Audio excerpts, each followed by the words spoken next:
नमस्कार मंडळी. श्रावण महिना सुरू आहे आणि हा श्रावण महिना महादेवाची उपासना, सेवा करण्याचा महिना असतो. पण याच महादेवांना काही राशी खूप प्रिय आहेत आणि या राशींवर महादेवांची विशेष कृपा असते असं म्हटलं जातं. कोणत्या आहेत त्या राशी आणि त्यामध्ये तुमची रास आहे का? चला जाणून घेऊयात. पण त्याआधी तुम्ही आपल्या चॅनलवरती नवीन असाल तर चॅनलला सबस्क्राईब करा, सोबतच बेल आयकॉनलाही क्लिक करा, जेणेकरून आमच्या लेटेस्ट व्हिडिओचं नोटिफिकेशन तुमच्यापर्यंत पोहोचेल आणि तुम्ही एक पण व्हिडिओ मिस करणार नाही.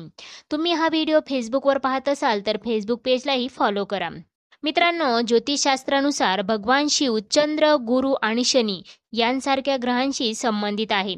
चंद्र हा मन आणि भावनांचा कारक आहे, जो भगवान शिव आपल्या डोक्यावर धारण करतात.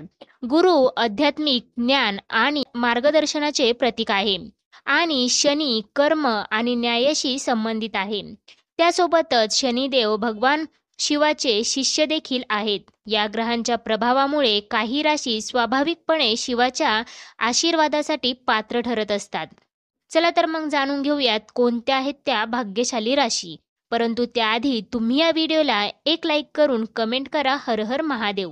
सगळ्यात पहिली रास आहे ती म्हणजे वृषभ रास. वृषभ राशीचा स्वामी शुक्र आहे, पण त्याचे प्रतीक बैल आहे. भगवान शिवांचे वाहन वृषभ नंदी देखील आहे. यामुळे या राशींवर भगवान शिवांची विशेष कृपा असते.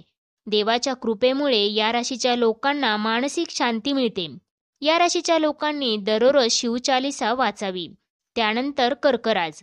कर्क राशीचा स्वामी चंद्र आहे. चंद्र भगवान शिवाच्या कपाळावर बसतो. यामुळे कर्क राशीचे लोक भावनिक, संवेदनशील आणि आध्यात्मिक असतात. त्यांची सहानुभूती आणि इतरांना मदत करण्याची प्रवृत्ती त्यांना शिवाच्या कृपेसाठी पात्र बनवतात. कर्क राशीच्या लोकांना भगवान शिवाची पूजा करून मानसिक शांती आणि भावनिक स्थिरता मिळते. विशेषतः सोमवारी शिवलिंगावर दूध अर्पण करून ओम नमः शिवाय या मंत्राचा जप केल्याने त्यांच्या जीवनात सकारात्मक बदल होतो. या कृपेने त्यांचे कौटुंबिक जीवन आनंदी होते आणि आध्यात्मिक प्रगती होण्यासही मदत होते. त्यानंतर तिसरी भाग्यशाली रास आहे ती म्हणजे कन्या रास. कन्या राशीचा स्वामी बुध आहे. कन्या राशीच्या लोकांना त्यांच्या सेवाभाव आणि बुद्धिमत्तेमुळे भगवान शिवाची कृपा मिळते. या राशीच्या लोकांमध्ये त्यांच्या कामात परिपूर्णता आणि आध्यात्मिकता जोडण्याची क्षमता असते. त्यांनी सोमवारी शिवाची पूजा करावी आणि रुद्राष्टकाचे पठण करावे. त्यानंतरची रास आहे ती म्हणजे वृश्चिक रास. वृश्चिक राशीचा स्वामी मंगळ आहे आणि त्याचे प्रतीक विंचू आहे. असं मानलं जातं की भगवान शिव विंचूला कानात आपल्या कुंडलमध्ये ठेवतात. यासोबतच या राशीचे लोक जीवनातील आव्हानांना तोंड देण्यासाठी दृढ निश्चयी असतात. त्यामुळे ते भगवान शिवाच्या जवळ असतात. महादेवाच्या कृपेने वृश्चिक राशीच्या लोकांना ज्योतिष किंवा तंत्र यासारख्या गूढ शास्त्रांमध्ये रस वाटतो.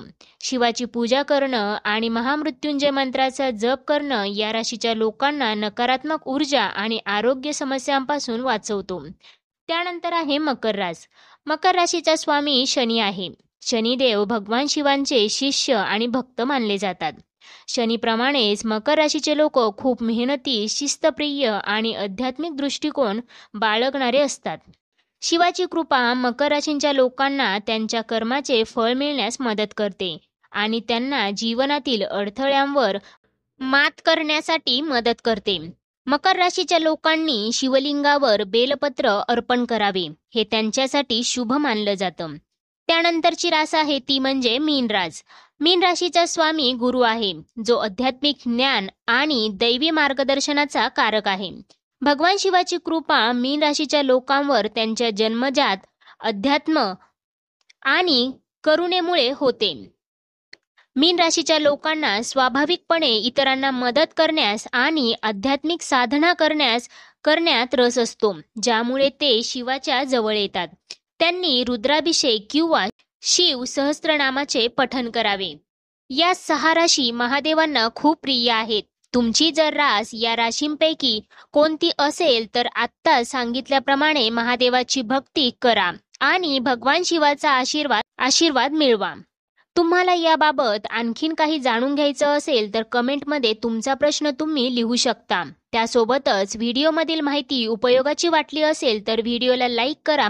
जास्तीत जास्त लोकांपर्यंत हा व्हिडिओ शेअर करा आणि असेच आध्यात्मिक ज्ञान, उपाय आणि संस्कृतीशी नातं सांगणारे व्हिडिओ पाहण्यासाठी आपल्या फेसबुक पेजला लाईक करा. तसेच यूट्यूब चॅनेलला सबस्क्राईब करायला विसरू नका. चला तर मग पुन्हा भेटूयात अशाच प्रकारच्या माहितीपूर्ण व्हिडिओसोबत. तोपर्यंत धन्यवाद.